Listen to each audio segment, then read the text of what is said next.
Just read this morning that Burger King is going to use AI to monitor what their employees say to make sure that they're being hospitable. I think this is so interesting. And I wonder if we're going about it backwards.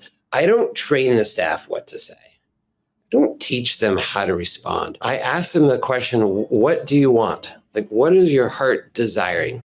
And if we start with that as a company, which, by the way, there's a lot of freedom and motivation to do this, then we unlock the potential in our employees. And the minute we try to put them into a box called Canlis and make them jump out of it in a Canlis-y sort of way, we dehumanize them. Creative leadership is easy to romanticize and hard to practice. It requires more than vision. It demands the discipline to decide what you are really in the business of doing, especially when circumstances change. It asks leaders to protect what makes something meaningful while refusing to let it become rigid. And it forces a deeper question many organizations avoid. Are we defined by what we deliver or by the human experience we're here to create? Culture does not emerge from mission statements. It forms through repetition, through ritual, through shared stories, and through the small behaviors that make values visible over time. The way a team handles embarrassment, the way they celebrate growth, the way they create trust with each other before they ever create trust with a customer.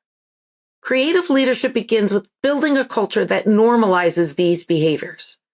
In the first part of my two-part conversation with Mark Canlis, we explore what it means to steward a 75-year-old institution without letting it calcify. Mark reflects on hospitality as invitation, on using constraints as fuel for creativity, and on how rituals, vulnerability, and storytelling shape a culture where employees feel empowered to create deeply personal experiences for guests. We also talk about the challenge of evolving a legacy brand during moments of disruption, including how Canlis reimagined itself during the pandemic without losing sight of its purpose. What emerges is a conversation about leadership that feels increasingly rare today. Leadership rooted not in control, but in trust, clarity, and human connection. Next week, in part 2, we continue the conversation into creativity, emotional labor, AI, and why human-centered experiences may become even more valuable in a world increasingly shaped by technology. I hope you enjoy part 1 of my conversation with Mark Canlis. My guest today is Mark Canlis, owner of Canlis Restaurant in Seattle. Mark was born into a restaurant family. He graduated from Cornell University and served as a captain in Air Force Special Operations, after which he opened one of my favorite restaurants when I lived in New York City, Danny Meyer's Blue Smoke. After stints at 2 more iconic Manhattan venues, Union Square Cafe and 11 Madison Park, Mark returned to his family restaurant in Seattle to spearhead the generational transfer and modernization that has earned it national acclaim as one of the finest restaurants in America. Food and Wine named Canlis the #2 restaurant in America in 2025, and Wine Spectator has awarded Canlis its Grand Award for 28 consecutive years. It's my pleasure to welcome you to the podcast, Mark. Hey, Leslie. Thank you for having me. It's good to be here. After hearing you speak at my book launch event, I knew I had to have you on the podcast. So this is going to be fun, and I'm ready to jump right in if you are. I'm ready. Let me have it. First of all, I just love that you love Blue Smoke. So we share that in common. I didn't realize that you were in New York at that time, but that was a sweet moment for both jazz and barbecue in Manhattan. That and also that, right? Even just the way those two things were good at each of those things as opposed to partially good at one of those things in the marriage. Like a great jazz club and great barbecue all in the same venue was amazing. What else do you want out of life? It's all you need. Exactly. No, Danny nailed it. Yeah, he did. You know, when I think about Canlis and I'm sure this is true for your other customers as well, I think of Canlis as a place to celebrate special moments and personal connections while enjoying artful cuisine. If you had to describe the restaurant in just 3 words, not a marketing version, but one that feels authentic to you as its steward, what would they be and why? If I describe Canlis Restaurant in 3 words, no one's ever made me do that. Let's see. It's all invitation.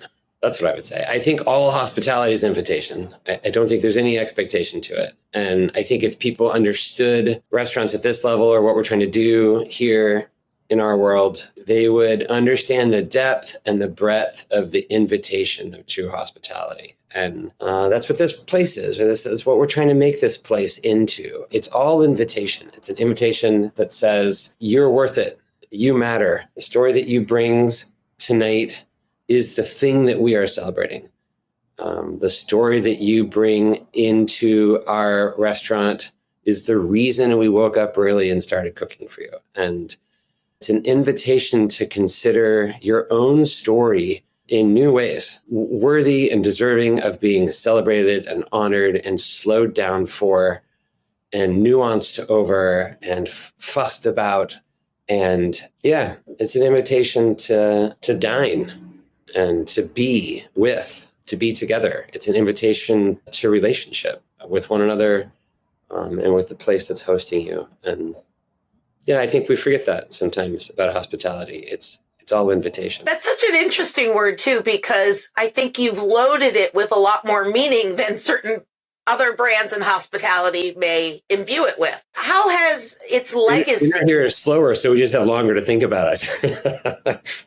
Okay. No, but we do think about it. How has the legacy of your brand really informed that word? We've been working on this brand for 75 years. That's 3 or 4 generations, depending on how you see it. And the word hospitality means quite a bit to us. So we don't just reference this as the hospitality industry. We're talking about the kind of hospitality that moves the needle, that changes lives, that restores us to who we are, that invites us back into our own humanity, that invites us back into relationship with our own communities, with one another. And that is a grandiose sort of idea, maybe for a restaurant, but that is exactly what we're doing here. And frankly, I think what a lot of restaurants are doing, if they had the time and space to open up about it. So the mission of Canlis, that quite literally the very point of its being, is to invite people to turn toward one another. And when we study ancient hospitality, or we look around the world and we say, gosh, what's really working right now about this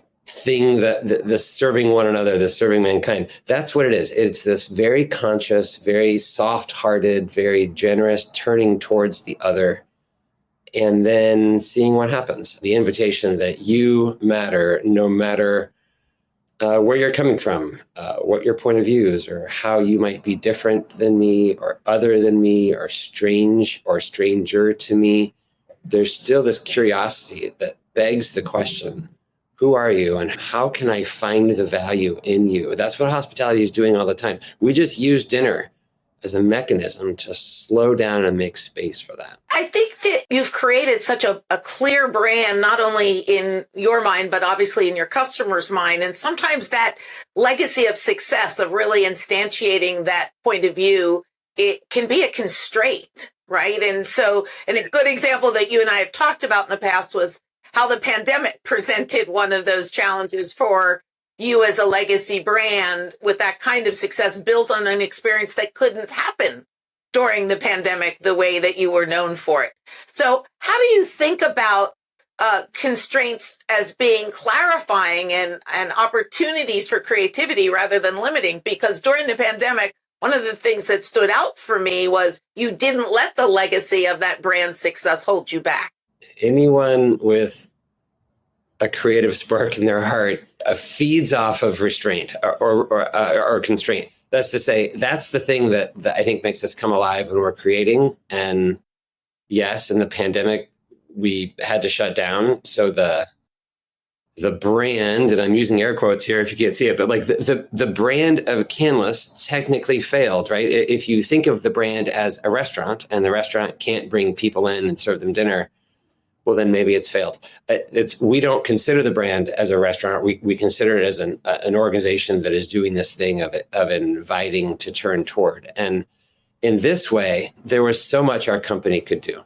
And so while, we shut down for 471 days as a fine dining restaurant, and that wasn't very much time to do all the things that we wanted to do. We opened 18 different concepts, all of which was answering the question, shoot, if we're in the middle of a pandemic, what does a company like ours do in a pandemic? Maybe it reopens as you've seen those things, but we were a drive-in movie theater and a online bingo show, and we opened a community college teaching classes and that kind of stuff. So all of those answering the question, what does it look like right now to turn towards? Or what does it look like right now to inspire other people to turn towards? And a pesky little rule like 6 feet of distancing or wear a mask, that's not that hard of an obstacle to overcome if your brand is large enough. If you define yourselves by saying, we are what we do, that's to say, invite people in and serve them fancy meals, I think you're limiting yourself or narrowing, quite frankly, your capacity or what you were created to do. If you open that up a little bit and think more widely, wait a second, what am I really doing here on planet Earth? A pandemic is not a big enough obstacle to stop you. You know what I love about that? I just want to call out, I think what I hear you say and what I think is really worth sort of underscoring is the abstraction of what business you're in. Instead of it being a high-end restaurant with a fixed price menu, right? Like a very delivery centric or operational description, you describe yourself in a way that I think allows you to solve for things like the pandemic with more elbow room. And so when you talk about thinking small and big or narrow and big, I think it's also an abstraction of what your brand really is to you so that you stay true and authentic to those things, even when things out of your control sort of derail you, right? And so I think that's the other part of this is that pandemic was out of your control, but your brand wasn't. You had a way to continue to live the brand. And if we're honest, who is ever in control? Like, I haven't met anyone, but we're always a little bit out of control. And I don't just mean that metaphorically. I just mean, look, there are external market factors that you and I have nothing to do with. The weather itself is out of our control. We're constantly facing a world that is throwing us a curveball or dealing us a set of cards that we just weren't expecting. And so I think this is where we get to be alive to our own sort of creativity. We're every day being thrown one of those. And I think the question is, what do you do with it? Do you let it throw you off, or do you sort of turn towards it and say, okay, this is what I've been given today? And this misnomer that what happens to us is happening to us and not for us. I don't know, like maybe it's happening for us. That's not to paint the world this rosy color, but I think that so often there are things that come our way that if we were just to back up a little bit and gain some perspective, we might be able to work with them and not against them. For us, that's been not just a pandemic, but what does it even look like to be relevant in fine dining at 75? Most people say that sort of longevity or age is working against the company, a restaurant like ours. Oh, you can't be young and hip and current and sexy and the next best thing. And I would say that is one thing. That's not everything. So how do we use what we are and who we are as an advantage? How do we embrace it instead of try to mask it over or deny it or be something that we're not? So I'm 51. I don't want to spend time thinking that I'm 40, bemoaning when I'm not. It is what it is. And there's a sigh of relief to just be like, hey, can we just be who we are exactly? Can we just embrace this time and space? We do that personally. Why don't we let our companies do that? And I think there's a lot of freedom to do so. The pandemic just proved that. You're listening to What If with Leslie Grandy.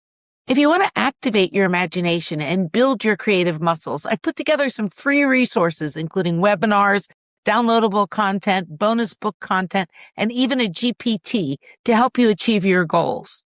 Access these free tools to start asking what if today at lesliegrandy.com/resources. So much of Canlis is about customer experience and how customers see you, but that customer experience is driven obviously by the people that you have and the clarity that people have about your brand experience and what matters and what's important. How do your beliefs shape the way you lead and help people in the roles that they have in the restaurant make the right decisions when you're not there to make every decision? What is it about the way that you either hire for that cultural fit or how you train people that helps give that consistency in customer experience that really defines the brand? Man, that is such a loaded question. Okay. Good. I Good. just Then I want to hear all angles of it. just read this morning that Burger King is going to use AI to monitor what their employees say to make sure that they're being hospitable. I think this is so interesting. And I wonder if we're going about it backwards. I don't train the staff what to say. I don't teach them how to respond. I ask them the question, what do you want? Like, what is your heart desiring? And if we start with that as a company, which, by the way, there's a lot of freedom and motivation to do this, then we unlock the potential in our employees. And the minute we try to put them into a box called Canlis and make them jump out of it in a Canlis-y sort of way, we've dehumanized them, right? We've turned them into this sort of jack in the box. We crank it up, and when this happens, I want you to spring forth. I just think that's, if it's not goofy, it's at least unmotivating personally. I don't want to work in a place like that. So Canlis's role is to say to every employee coming in, how will working here help you become who you're hoping to become? That's the operative question. I ask a lot of questions in an interview, and we're going to come at you from all different angles. But at the end of the day, I mean, here's the cliff notes. You need to crush the answer to this question. How will working here help you become the kind of human being that you had always dreamed or hoped to become? Because that's where we're intrinsically motivated. That person is always already on that trajectory. And if working here didn't help them do that, man, what a misstep, what a missed opportunity. And if working here could help you do that, I'd be crazy not to hire that human being. So that's where we begin. It is right at the onset. Hey, what's going to happen to you in this next season of life if you pour 8 to 15 hours a day into this place? Are you going to turn into a monster, or are you going to turn to this sort of the person that you had always been hoping to become? Will your mom like who you are because you work here? And I serve a lot of my staff's mothers on the dining room floor, and it's one of the things I'm constantly asking. Have you talked to your son lately? Do you like him? Is this what you had always hoped for? And so we're tuning into that from the get-go, and then we're setting that free in a wild sort of way on the dining room floor. So the question I'm asking is, hey, in the interaction you just had with that guest, maybe it was a little difficult. Maybe this is a little tricky. Did you get what you wanted? No, I don't know. I feel distant. I feel far away. I feel like we're at odds with one another. Okay, cool. How can we get what we want, which is closeness? I really want to serve them. I really want them to feel served. I really want them to feel cared for, restored in some sort of way. Okay, how can we get that? So I'm trying to unlock it for a server. Hey, what creative ways do you think you can serve the guest right now? And they have those answers. My job is just to help them get to the answer that is within them. So that may sound like a really crazy training method, but if we're not starting there, then I think you'll never achieve the kind of performance you really want in a business like ours, which is hyper personal and very high stakes. It costs a lot of money to dine in the restaurant. It costs a lot of time. It's your last meal with your grandmother that we're talking about. That's an expensive mistake. It's your daughter's only 16th birthday. You never get that one back. This is the last night before you and your wife have a baby. And for the rest of the time, your parents. These are moments that are sacred. These are treasured and hallowed moments. And you don't want to miss that. So the stakes are very high. And so therefore, we need to be experts relating with the guest. And in order to do that, we need to be experts at relating with one another. So it starts in a very human and very relational way. And I read recently about the Canny Awards that your team celebrates each other and it's awards and at the same time. Exactly. It's why I loved raising it, because I think it's timely. But I also feel like what's really interesting is it's teammates honoring teammates, right? Not just management honoring employees, right? And I think you give out some particular award. I think I read the TGO award, which is to somebody who is trustworthy, generous, and other-centered. Talk a little about the event, the origin event, and how what role you play versus how your team supports it. And then also, how do rituals like this really help you shape the culture in the way that you want the culture to be? Just as a reminder, we need ritual. We need to slow down. We need to pause. We need to story tell. We need myth. We need legend. We need to make things sacred again. So there's 125 people in this restaurant. It is a very intense thing that we do. And so the cannies really was an idea that my brother, I think, came up with originally. It was like, hey, how do we celebrate? And let's just be clear, half of it is roasting, right? So we might be celebrating TGO. These are our values: to be trustworthy, generous, other-centered. We'd also might be remembering that time you dropped a tray of really expensive stemware and it exploded on the dining room floor. And there was this hush across all of Seattle while the world slow motion turned and stared at you. Totally. Yeah, I got a candy for dumping a beer down like on top of a woman, and not just the beer, but then the glass broke on her head. Like, these are the moments that just, it's like, hey, Mark, remember that time that you completely dumped a beer on top of that lady? And yeah, so these are moments where we're either just saying, hey, here's an employee who astounded us with their growth, or with the grace they showed, or with the song they sang at open mic night, or with their ability to win the laser tag tournament, or with just how they hustle. Like, you're pausing, you're stepping back for a minute and saying, that year, that was intense. Let's just brainstorm for a few moments, 30 or 40 different awards that can sort of help us remember what happened. And some of the awards repeat every year. They're named after great employees. Other awards are made just specifically for that time you accidentally pulled the fire alarm, when the mayor was dining. So it's that kind of thing that it's a ton of fun. It's a lot of fun. In that ritual, what does the team walk away with from a cultural standpoint for having done that? From moving the ball forward and being able to do that retrospective and reflection, what does it do? What does it inform going forward? It's two things. One, it's vulnerable. So anytime you're bringing up someone's moment of infamy, shame, embarrassment, there's real vulnerability there, right? And so in vulnerability, we gain connection. Vulnerability breeds trust. Trust is the currency of relationship, and relationship is what powers culture. And so if I am looking for a team that is close-knit and can do anything together, I need them to be able to laugh at themselves in public. I need them to be able to be vulnerable in public. I need them to be able to say, oh, you know what? That was me. That was funny. My bad.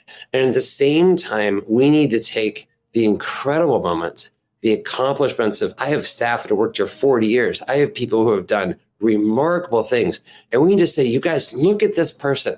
Look at her. Look what happened. Look, nobody thought she'd make it. And now she just had her 5th work anniversary. Nobody thought. So like in holding up both, you're kind of saying out loud, isn't it amazing how human we are? Isn't it amazing where we fell down? And it is amazing where we picked one another up. We look at the fact that we got a bad review. We look at the fact that we're ranked number 2. We look at the whole thing. And in doing so, you gain context. You tell story and you remember. And it puts, with humor, I think humor is a survival mechanism. You use humor to sort of knit it all together and say, look, it's going to be okay.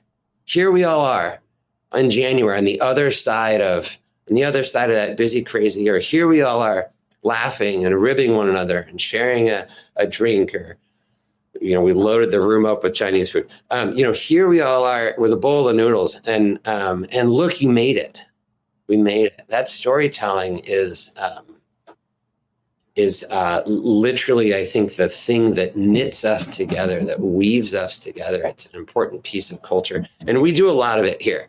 We're kind of crazy about it, but it's special. If you're ever in the room when it happens and talking to the 1,000 employees of former staff, you know that. It's special. It's a sweet night. There are tears and there's laughter. And there's a little blushing sometimes. But what you gain is connection. You gain relationship. And we need that. We crave it. I crave it. I crave being known, and I crave still being accepted in spite of the fact that I'm known.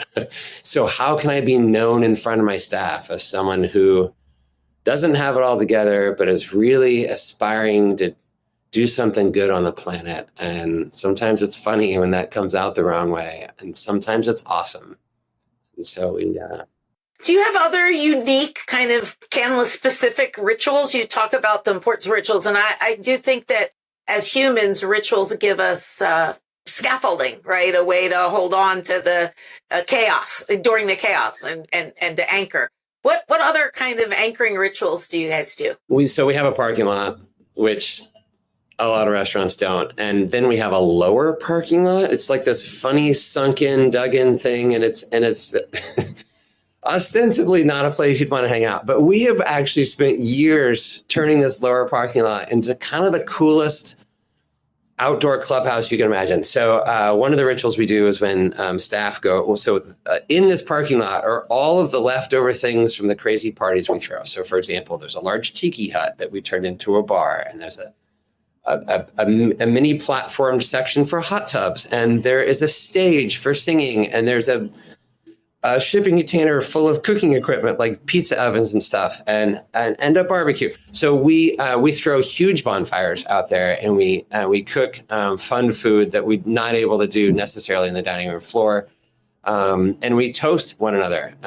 We have a very rare barrel of whiskey that we only use for a certain toast, and that toast is to say, how are you hoping to change? And we lift a glass and we say, here's to the courage to change. And so we do that every Christmas Eve. We bring the barrel up and we pause for an hour before our busiest service of the night. And we just say, hold on, it's the end of the year. Does anyone hope for something next year? And we all lift a glass to this special barrel that my brothers and I brought back from Scotland. We play games. In play, I think it's sort of a faux vulnerability, if you will. And so we're teaching how to be vulnerable.